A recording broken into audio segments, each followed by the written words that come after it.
Surprise! Tyrese! What's up, y'all? It's Tyrese here to surprise my girl, Caitlin. Gatorade has brought back her favorite flavor, Rainberry, now with lower sugar. Rainberry, best Gatorade flavor that's ever been invented right here. Try it and tell me if it tastes the same.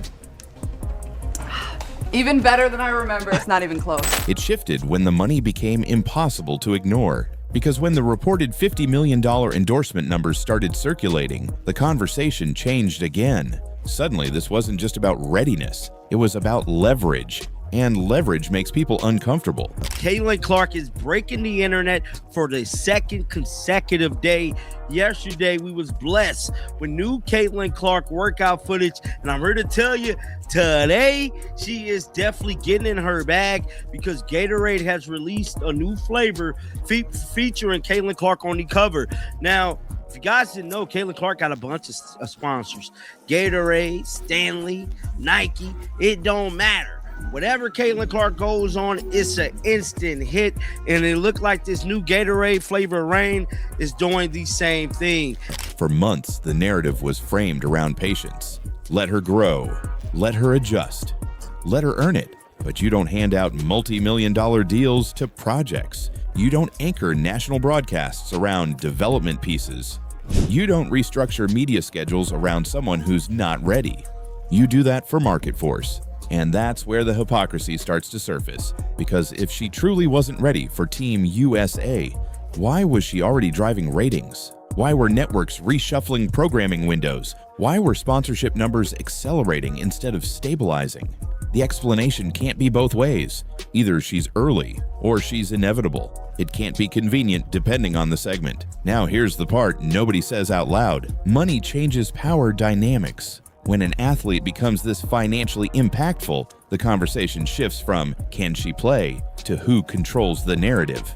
That's different because once revenue enters the equation, it's no longer just basketball analysis. It's economics, it's ownership, it's bargaining leverage. Look at the timing. Before the endorsement numbers became public, the Olympic narrative centered on patience and protection. After the numbers hit, the language softened. That's not coincidence, that's gravity, financial gravity. When sponsors invest heavily, media ecosystems adjust. When ratings spike, commentary recalibrates. When ownership sees market acceleration, internal conversations change. You don't need a conspiracy theory, you just need to follow incentives. If one player can meaningfully shift broadcast value, then dismissing that player publicly becomes riskier. And that's when tone management begins. You start hearing, she's great for the game. She's bringing new eyes. She's accelerating growth. All true, but noticeably different from she's not ready. She's like Steph Curry. She can pull up from anywhere. You understand? She has that kind of capability. Didn't win a national championship. Lost to LSU one year. We lost to South Carolina another year. But she's outstanding and clearly worthy of being the number one overall pick. And what I was saying to everybody is ride the wave. Rising tide lifts all boats. The girl is spectacular. It's not like she's not a scrub. She's not only can play, she's a star caliber player who draws this attention. And maybe it's because that fan base that she has and her being a young white lady contributes to it. So what? Benefit from it. And then you have a lot of folks that have come to the defense of numerous WNBA players because they were pointing out like this has been going on before long and people are not hating on her. It's not about hating on her. It's that you feel she is getting a level of attention that you deserved and you warranted long before she ever came along. It's understandable, but it happens. Here's what makes it exposed. The earlier narrative was built around protecting balance, but the market doesn't care about balance. The market rewards attention. And Caitlin Clark commands attention. So when endorsement numbers surged, the idea that she needed to wait her turn started sounding outdated because the revenue didn't wait. The audience didn't wait. The spotlight didn't wait, which raises an uncomfortable question. If the financial impact was already visible, why was the readiness narrative still being pushed? Because readiness is a controllable story. Revenue isn't. And when revenue shifts, control starts slipping. That's why the 50 million figure matters. Not because of the dollar amount alone, but because of what it represents. Influence. Influence changes how leagues negotiate. Influence changes how networks schedule. Influence changes how analysts frame their takes. You can criticize performance. It's harder to criticize profitability. And that's where the tone becomes even more cautious. Notice how the skepticism becomes softer, less direct, less absolute. Because once someone is economically central, dismissing them carries risk. And media ecosystems are not immune to risk management. This isn't about conspiracy, it's about incentives. When one athlete's presence affects ratings, sponsor alignment, and scheduling leverage, the environment adapts. That adaptation isn't always loud. Sometimes it's subtle. Language shifts, phrasing adjusts, certainty becomes hedged, and suddenly the same voices that preached patience begin emphasizing inevitability. That's not growth, that's recalibration. But here's the twist. The financial momentum doesn't just pressure commentary, it pressures timing. Because now every upcoming game carries amplified stakes, not just for performance, but for narrative control. Which is why March 11th isn't just another date on the calendar, it's a pressure point. Because if she performs again under that spotlight, the readiness argument doesn't just weaken, it collapses. And once it collapses publicly, the pivot becomes undeniable. Which means the real test isn't just what happens on the court, it's what happens to the story around it. And that's where things get dangerous. I think a role I can play in this conversation, because I see both sides of the debate, is to take the devil's advocate position to whatever you're saying. So if the answer that she gave had been, Caitlin Clark has brought an unprecedented level of interest and excitement to our game, and we are thrilled to be able to bring that to the world stage, would that not have been a reasonable response? Not if your ultimate mission is winning gold. Yeah. Think about this, CJ. I'll bring you into this. You've played on elite teams, and I know this might not be your area as far as Caitlin Clark's, and that's fine. But listen, how important is team chemistry? It's a test, not of Caitlin Clark, of the narrative built around her. Because if she dominates again, the not ready argument doesn't just look outdated, it looks manufactured. But what woman is more popular? If you want to go from a marketing perspective, sure, Caitlin is extremely marketable. However, I just want to pitch this to everyone. Imagine Caitlin joining this team and spending time on the bench. What is the conversation going to be about the entire time the Olympics is going on?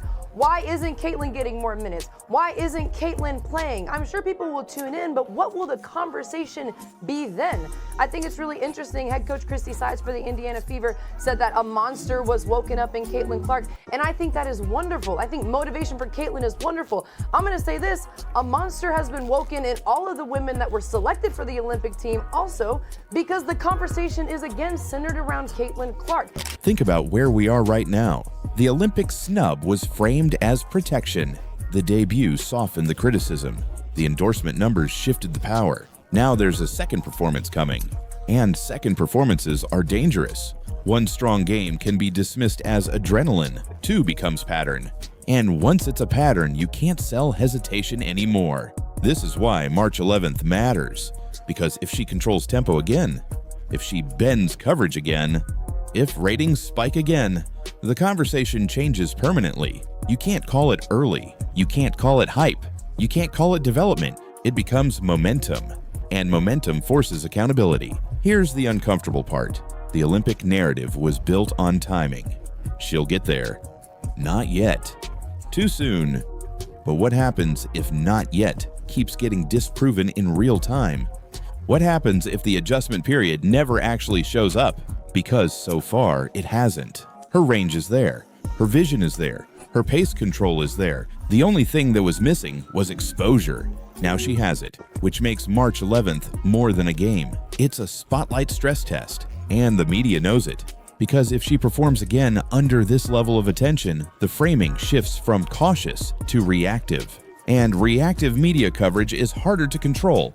You can feel it already. The language is more careful. The takes are less absolute. The certainty is diluted. Why? Because nobody wants to be on the wrong side of the clip that ages poorly. And if she dominates on March 11th, that clip becomes unavoidable. But here's the deeper layer. This isn't just about her performance. It's about the audience response. If viewership spikes again, if social engagement accelerates again, if highlight clips trend again, then the Olympic narrative doesn't just look wrong. It looks disconnected from reality. And disconnection creates distrust because fans aren't just watching games anymore. They're tracking commentary, they're comparing takes, they're noticing tone shifts. So when the next performance happens, it won't just be evaluated on the scoreboard, it'll be evaluated against the past statements. That's what makes it a referendum. If she struggles, critics feel validated. If she shines, critics look premature. There's no neutral outcome. And that's rare. Most games are just games. This one feels like a verdict, because the Olympic narrative was built on the assumption that she needed time. Time is running. And the more she accelerates, the less convincing that assumption becomes, which creates pressure, not on her, on the people who frame the story. Because once the evidence stacks high enough, silence becomes obvious. And pivoting becomes awkward. That's why March 11th is dangerous. Not because it defines her, but because it exposes everyone else. If she dominates again, the phrase "not ready" won't just fade. It'll sound absurd. And once a narrative sounds absurd, it collapses quickly. Which leaves one final question. If the readiness narrative collapses publicly, who owns the mistake? And what happens when the audience decides the story was controlled from the beginning? That's the part nobody wants to confront, because once that door opens, you can't close it quietly. None of what Janae and Andrea said was inaccurate. And I'm going to say something to you that I have said on many, many occasions. It's not that you're wrong.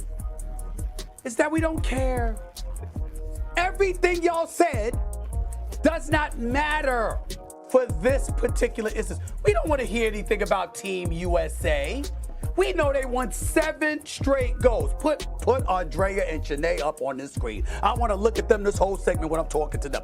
You just highlighted 7 straight gold medals. Oh my God. We're really worried that they're not going to get an 8th. Oh, we really worried. I mean, we got to make sure that spots 1 through 12, every single spot that is picked. I mean, it's got to be, because it's pivotal, Shannon. I don't know if you noticed, Shannon, it's pivotal. I mean, they won 7 straight. They might not get 8. They might not get 8. Stop it. You know good and damn well, with or without Caitlin Clark, they're going to probably win the gold again. That's not what this conversation is about. This is about what I will personally label the idiocy of Team USA women's basketball. How dare you make this decision? It's stupid. If she wasn't ready, then what changed? That's the question no one wants to answer directly, because the skill set didn't suddenly appear. The range wasn't new. The vision wasn't new. The confidence wasn't new. The only thing that changed was the spotlight. And once the spotlight expanded, the narrative had to adjust. But here's the problem. When a narrative shifts without acknowledgement, it doesn't evolve. It rewrites itself. And that's what's happening now. Look at the language. It's no longer, "she's too early." Now it's, "she developed quickly." "She proved people wrong." "She matured fast." That's not correction. That's repositioning. Because admitting the initial take was flawed requires ownership. Reframing it as growth preserves authority. And authority is currency in media. No one wants to lose it. But here's what makes this moment different. The clips exist. The commentary exists. The Olympic framing exists. And so does the pivot. You can't erase tone, you can't delete framing, and you definitely can't pretend it never happened when millions of people heard it in real time. You think there weren't players that weren't jealous of Michael Jordan? That didn't resent Michael Jordan? Okay? Ask the Detroit Pistons how they felt about Michael Jordan and how much they enjoyed beating him up before he ultimately captured the championship. Eventually, he got tired of getting his ass kicked. Like literally, slamming him to the floor, invoking Jordan rules. Exactly. And he got tired of all that, got himself bulkier, bigger, etc. And all of these things happen. The point is, Magic and Bird, Jordan, Kobe came along, there was resentment.